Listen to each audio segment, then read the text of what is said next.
We're talking about the 2022 NFL Draft and, of course, the Minnesota Vikings on today's video. And if you love the Vikings, then prove it to us. I dare you to like this video. If you love the Vikings, show your support right now.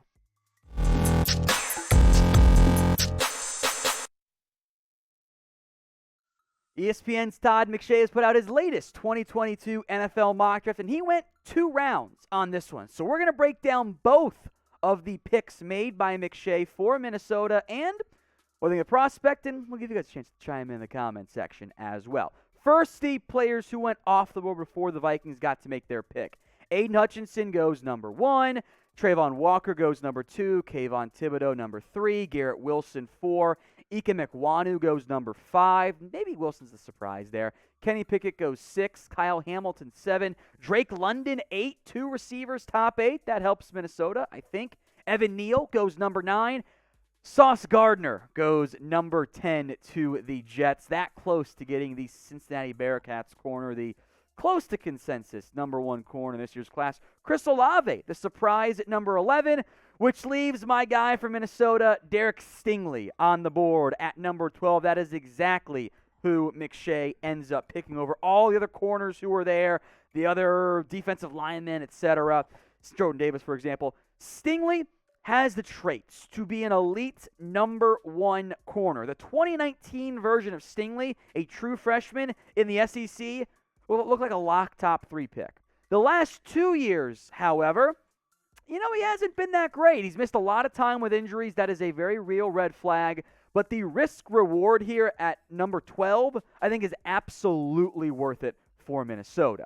Here's what McShay wrote on Stingley. He's a tough eval. If Minnesota gets the 2019 version of his game, this is a steal at number 12. But the injury-plagued, uneven play we've seen over the past 2 years makes this pick risky.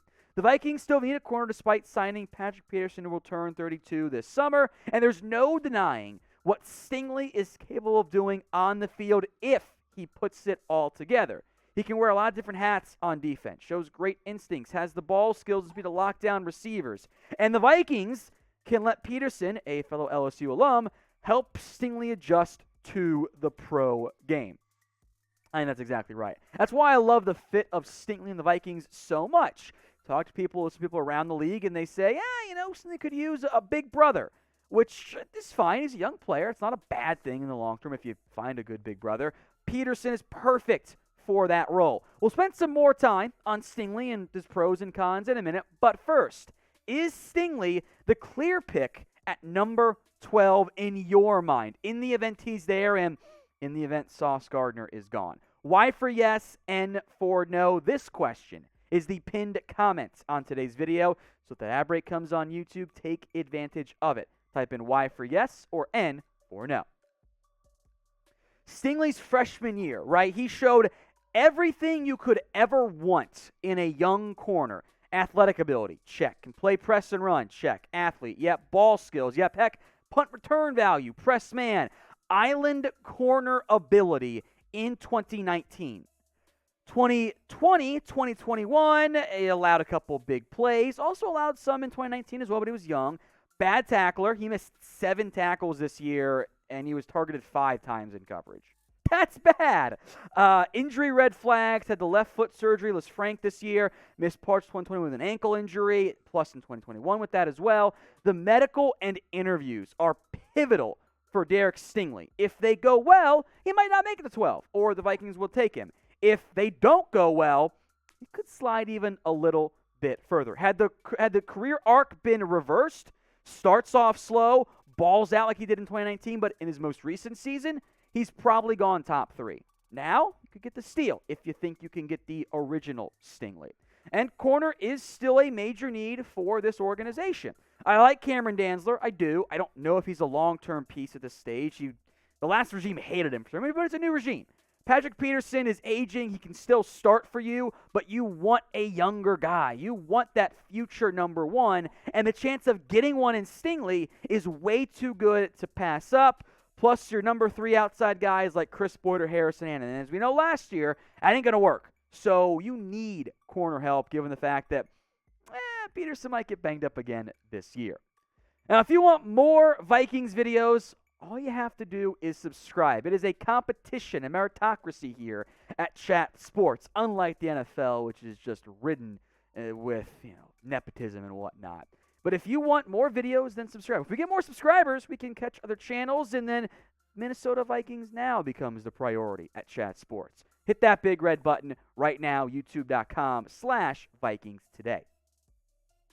The round 2 pick for Minnesota, Perrion Winfrey. And I don't have a great feel for what Minnesota will try to do in round 2. The guards were gone. This is part of kind of a run along defensive tackles by Darian Mathis, Travis Jones, all in this range. Now, Winfrey's production at Oklahoma wasn't what I would call great by any stretch of the imagination.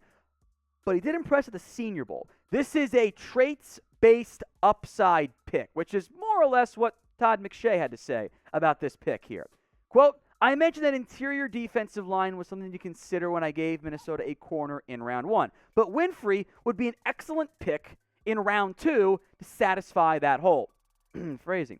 The Vikings allowed 4.7 yards per carry last season, tied for 3rd worst in the NFL. And Winfrey has the first step quickness and active hands to shoot gaps and blow up plays in the backfield.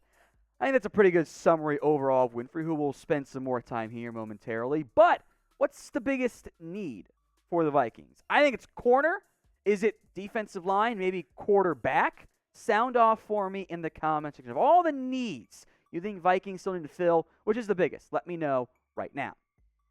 Now, Winfrey's production at Oklahoma was fairly middling. 11 tackles for loss, 5.5 sacks. Not numbers you would assume, especially after a poor 2020 campaign, is true top 50 production. But this is a traits-based guy. Massive arm length, 35.25-inch arms. He's almost 6'4", 290. That's 3-tech, maybe 5 technique for Minnesota. More on that in a second.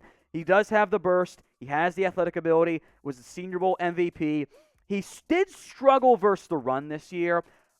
But although I don't think he has great anchor and power, the Oklahoma defense is unusual. Like, you've got stunts and shooters and gaps, and you're stunting constantly. So it's not what he's going to be asked to do really in the NFL, which I think will make it a bit easier for him to fare better against the run.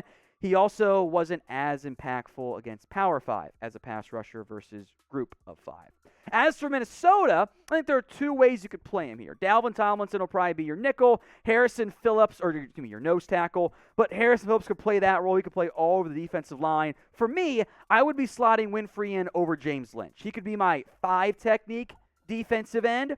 Depending on the situation, he could also take Tomlinson or Phillips off-field in more nickel packages and play as a 3 technique pass rusher. So defensive line, that middle 3 grouping with Tomlinson, Phillips, and maybe it's James Lynch, maybe it's Armand Watts, maybe it's Jalen Twyman. DT, that other 3rd spot. Not as valuable, but still important for the defensive scheme, does need to be filled by Minnesota. So the mock draft then, first 2 rounds by Todd McShay. Derek Stingley, round 1. Perrion Winfrey, round 2. I love the Stingley pick.